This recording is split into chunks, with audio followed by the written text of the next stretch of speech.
ప్రియమైన వాళ్ళారా, ప్రభువైన యేసుక్రీస్తు నామములో అందరికీ వందనాలు. మరి ఈ దినం కూడా మన యొక్క వాక్య ధ్యానం కొరకే యోహాను సువార్త 3వ అధ్యాయము 16వ వచనం చదువుతానండి. దేవుడు లోకమును ఎంతో ప్రేమించెను, కాగా తన అద్వితీయ కుమారునిగా పుట్టిన వాని యందు విశ్వాసముంచు ప్రతివాడు నశింపక నిత్య జీవం పొందినట్లు ఆయన అనుగ్రహించెను. కాబట్టి దేవుడు లోకమును ఎంతో ప్రేమించని చెప్పేటప్పుడు ఎంతో అంటే దానికి లిమిట్ లేదు. అంటే ఎంత గొప్పగా ప్రేమించాడు. ఎంత గొప్పగా అంటే తన అద్వితీయ కుమారుడుగా పుట్టిన వాడిని విశ్వాసముచ్చు ప్రతివాడు. కాబట్టి తన అద్వితీయ కుమారుని అంత యేసుక్రీస్తునందు విశ్వాసముంచు ప్రతివారు నశింపకుండా నిత్య జీవం పొందేదాని కొరకే. అంటే మనమందరం కూడా నాశనకు పాత్రమైన వారు ఉంటున్నాం. అయితే ఈ నాశనం నుంచి మనం విమోచించడానికి కొరకే దేవుడు ఏం చేశాడు? మన కొరకే ఒక వరాన్ని ఇచ్చాడు. ఏంటి వరము అంటే మనం చూస్తున్నాము. ఏ వరం అంటే రోమిలకు 6వ అధ్యాయంలో గమనించినట్లయితే, ఏలైనగా పాపం వలన వచ్చు జీతం మరణం, అయితే దేవుని కృపావరము మన ప్రభు అయిన యేసుక్రీస్తు నిత్య జీవం. కాబట్టి ఎవరు? కృపావరము, that's a gift of God. కాబట్టి ఈ కృపావరాన్ని గురించి క్లుప్తంగా మనం ధ్యానించుకుందాం. గిఫ్ట్ అనే దాని మీద చెప్తాను ఈరోజు. ఎందుకంటే ఇంగ్లీష్లో గిఫ్ట్ అంటే GIFT, 4 వచనాలు ఉంటున్నాయి. కాబట్టి 4 వార్తల ద్వారా మనం గమనించే కార్యం ఏంటంటే, మొట్టమొదటిగా G అంటే that is A for gospel, అంటే సువార్త. ఏంటో సువార్త?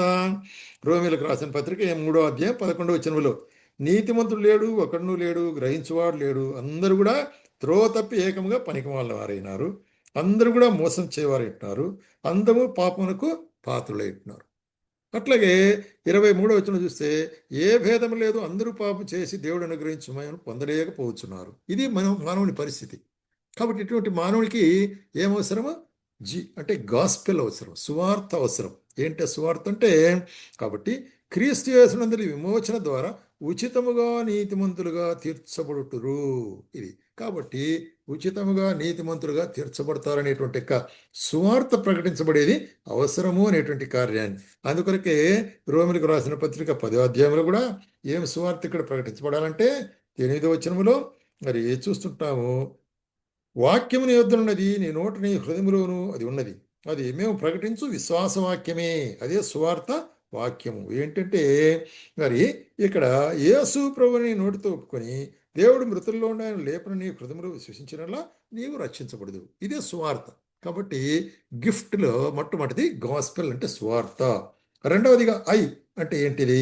That is A I means A this gospel I must receive. నేను దాన్ని పొందుకోవాలా, నేను దాన్ని అడగాల, నేను దాన్ని ఆశించాలా, నేను దానికి కోరాల. దేవుడైతే వరం ఇచ్చినాడు, అయితే ఆ వరాన్ని నీవు కోరుకోవాలి. కాబట్టి I stands for A I must receive Jesus as my personal saviour. ఇప్పుడు చెప్పాను కదా, అదే రోమిలకు 10వ అధ్యాయం 8వ వచనంలో మరి యేసు ప్రభుని మనకు నోటితో ఒప్పుకొని మన హృదయం నందు విశ్వసించాలా. That means it's a personal experience, వ్యక్తిగతంగా ఒక్కరు కూడా. కాబట్టి there is no born Christian, there is only born again Christian అంటారు. అంటే జన్మతో ఎవరు క్రైస్తవుడు కాదు, అయితే తిరిగి జన్మించడం ద్వారా క్రైస్తవులు అవుతారు అనేటువంటి కార్యం. ఎంతో శ్రేష్టమైన మాట. కాబట్టి ఎట్లాగది? ఇక ఈ గిఫ్ట్ అనేటువంటిది ఐ హ్యావ్ టు రిసీవ్ అంటే యేసు ప్రభుని నేను అంగీకరించాలా, స్వీకరించాలా. ఆయన స్వీకరించాలంటే ఏం చేయాలా? మరి వినుట ద్వారా విశ్వాసం కలుగును, వినుట క్రీస్తు గురించిన మాట వలన కలుగు. కాబట్టి ఆయన మాటలు వినాలా, ఆయన హృదయంలో చేర్చుకోవాలి. ఎవరెవరైతే ఆయన హృదయంలో చేర్చుకుంటారో నీతి కలుగునట్లు మనుషుడు హృదయంలో విశ్వసించును, రక్షణ కలుగునట్లు నోటితో ఒప్పుకొను. కాబట్టి విశ్వసించుట, స్వీకరించుట మొట్టమొదటి G ఫర్ గాస్పెల్లే. రెండవది I for A I must receive this gospel. Then F for A forgiveness. ఎప్పుడైతే మనం యొక్క గాస్పెల్ ఆ సువార్త అంగీకరిస్తామో మనకేం దొరుకుతుంది?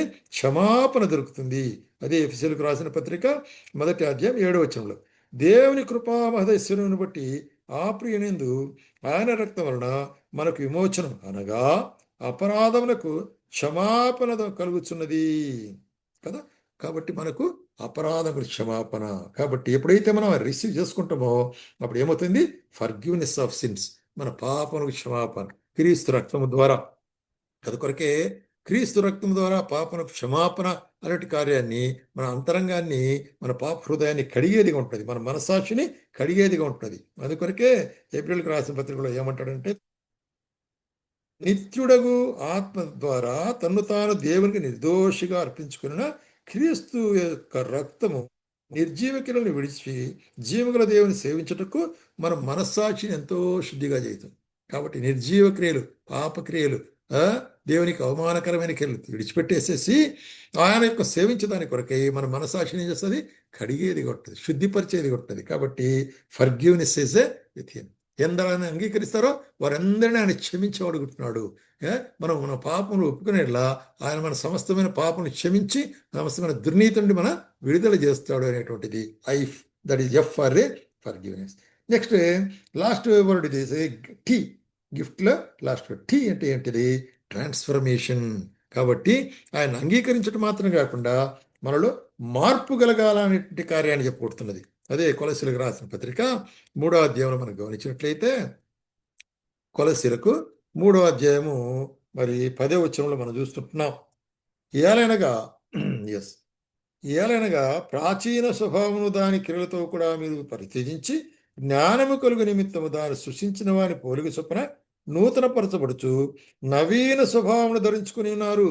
కాబట్టి పాత స్వభావమును విడిచిపెట్టి నూతన, దట్ ఈస్ కాల్డ్ ట్రాన్స్ఫర్మేషన్. పాత జీవితము, పాత ఆలోచనలు, పాత నడవడికలు, పాత మాటలు, పాత వ్యవహారాలు అన్నీ వదిలిపెట్టి నూతనముగా క్రీస్తు యేసులో నూతన జన్మము, నూతన క్రియలు, నూతన ఆలోచనలు, నూతన స్వభావం అనేటువంటి దాన్ని నీవు ధరించుకోవటం. That's called transformation. టీ అంటే ట్రాన్స్ఫర్మేషన్ అని అర్థం. అందుకొరకే ఎఫెసీయులకు రాసిన పత్రికలు కూడా 4వ అధ్యాయంలో ఏం చెప్తున్నాడు? ఇక్కడ 20వ వచనంలో మనం గమనించినట్లయితే చూడండి, అయితే మీరు యేసుక్రీస్తుని గురించి విని ఆయన అంతటి సత్యము ఉన్నది ఉన్నట్టుగానే ఆయన్ను ఉపదేశించబడిన వారై, కాబట్టి మునుపటి ప్రవర్తన విషయంలోనైతే మోసకరమైన దురాశలను చెడిపో మీ ప్రాచీన స్వభావం వదులుకొని మీ చిత్తవృత్తి అందుకు నూతనపరచబడిన వారై మరి మరి నీతియు యథార్థమైన భక్తి గలవారై దేవుని పోలికగా సృష్టించబడి నవీన స్వభావం ధరించుకుందరు. కాబట్టి ట్రాన్స్ఫర్మేషన్ ఆఫ్ అవర్ లైఫ్, నవీన స్వభావం, పాత స్వభావం వదిలి. కాబట్టి యేసుక్రీస్తు ప్రభు మనకు దేవుని కృపావరము. ఆయన తన అద్వితీయ కుమారుని లోకానికి పంపిన ఉద్దేశం ఏంటంటే అందరూ కూడా ఆయన విశ్వసించి రక్షించబడి నిత్య జీవం పొందాలని. అంటే ఆయన మనకు ఒక వరంగా ఇచ్చాడు, గిఫ్ట్. జి అంటే గాస్పెల్లే, ఐ అంటే ఐ మస్ట్ అక్సెప్ట్ గాస్పెల్లే, ఎఫ్ అంటే ఫర్గివ్నెస్, టీ అంటే ట్రాన్స్ఫర్మేషన్. సో ఈ యొక్క కార్యం నీకు మరి అవసరం ఉంటున్నదా? నీవు ఇది దేవుని యొక్క వరాన్ని నువ్వు స్వీకరించినట్లయితే అప్పుడు ఆ వరం నీదవుతుంది. కాబట్టి ఇంకా నీవు దేవుని వరం స్వీకరించకుండా ఆయనలో తిరిగి మరి ఇంకా జన్మించినట్టు అనుభవం లేకపోతే ఇప్పుడే ఈ సమయంలోనే యేసుక్రీస్తు ప్రభు హృదయములో మనం అంగీకరించి ఆయన పాపం క్షమిస్తాడని ఒప్పుకొని మరి ప్రభువా నీవు నన్ను క్షమించేవాడని నోటి ద్వారా ఒప్పుకున్నట్లయితే ఆయన మన యొక్క పాపాలన్నీ కడిగి ఆయన ఏం చేస్తాడు? పరిశుద్ధపరుస్తాడు. ఆయన నిత్య జీవంలో మనకు మరి నిత్య జీవన వరాన్ని మనకి ఇచ్చేవాడు కొట్టున్నాడు. కాబట్టి ఆ విధంగా మరి ఆ నిత్య జీవంలో ప్రవేశించటకు ప్రభు మనకు సహాయం చేయను గాక.